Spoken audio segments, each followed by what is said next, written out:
आपण बघितलं तर ऍक्टिव्ह आणि पॅसिव्ह मध्ये वर्ब्स कसे वापरायचे ह्याच्यासाठी कसं आपण मागच्याला टेन्स शिकलो होतो सगळे. मग टेन्स मध्ये आता आय ईट मँगो, फक्त आय ईट जर आपल्याला आय ईट मँगो हे सेंटेन्स जर आपल्याला सगळ्या टेन्सेस मध्ये चालवायचे असेल तर ऍक्टिव्ह व्हॉइस मध्ये काय येणार I eat mango. Simple present मध्ये प्रेझेंट कंटिन्युअस मध्ये काय येणार I am eating mango. Present perfect मध्ये काय येणार आय हॅव ईटन मँगो. बरोबर, आय हॅव ईटन मँगो हे काय येणार प्रेझेंट परफेक्ट मध्ये येणार. आता सिंपल पास्ट मध्ये काय येणार, सिंपल पास्ट मध्ये येणार आय एट मँगो.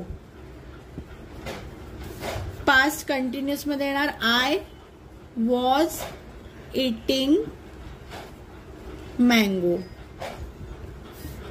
ह्याच्यामध्ये काय येणार I had eaten mango.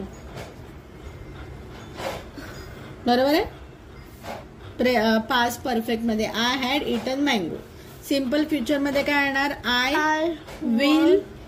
Will eat mango किंवा आय शाल ईट मँगो. आणि फ्युचर परफेक्ट काय येणार आय, फ्युचर परफेक्ट मध्ये काय येणार I shall have eaten mango. Okay, so परत बघूया. सिंपल प्रेझेंट टेन्स काय येतं I eat mango. Present continuous येतं I am eating mango. Present perfect येतं I have eaten mango. Simple past tense येतं I ate mango. Past continuous येतं I was eating mango. Past perfect येतं I had eaten mango. Simple future येतं I will eat mango. Future perfect येतं I shall have eaten mango. आता हे सगळे active voice आहे. मग याच सेंटेन्सला जेव्हा आपल्याला पॅसिव्ह व्हॉइस मध्ये कन्वर्ट करायचं असेल तेव्हा इथे काय येणार mango is eaten by me. कधी म्हणजे जेव्हा आय ईट मँगो असेल तेव्हा mango is eaten by me. Mango was नाही, mango is being eaten by me.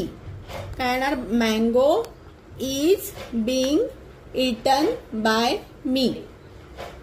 Okay, present continuous येणार आय हॅव ईटन मँगो. आता इथे येणार mango has been eaten by me.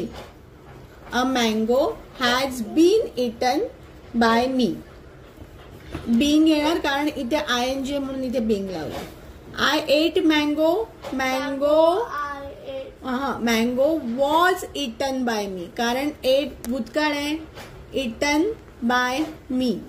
I was eating mango. Mango was being eaten by me. Mango was being eaten by me. I had eaten mango. Mango had been eaten by me. काय येणार mango had been eaten by me. I will eat mango. Mango will be eaten by me.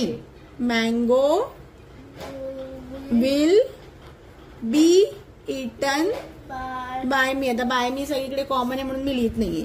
I shall have eaten mango. Mango shall have been eaten by me. Mango shall have been eaten by me. तर हे table जर लक्षात ठेवलं, आता मी ते नीट form नाही केलंय, त्याला परत हे करते. हे जर टेबल नीट पाठ केलं आणि मला वाटत नाही की तुम्हाला एवढे कठीण येतील. सध्या तरी तुम्हाला present tense, simple present tense आणि सिंपल पास्ट टेन्स मधलेच येतील. तर सध्या आपण एवढंच लक्षात ठेवू शकतो. आय ईट मँगो असेल तर mango is eaten by me. I ate mango असेल तर mango was eaten by me. I will eat mango असेल तर mango will be eaten by me. हे तीन जरी लक्षात ठेवले तुम्हाला क्लास 6 ला तरी इनफ आहेत. ओके. पण आता आपण काय बघितलं, ही सगळी रूपं बघितली की कसं आपण ऍक्टिव्ह पॅसिव्हला कन्वर्ट करू शकतो. कळलंय? हा. Okay, thank you everyone for watching.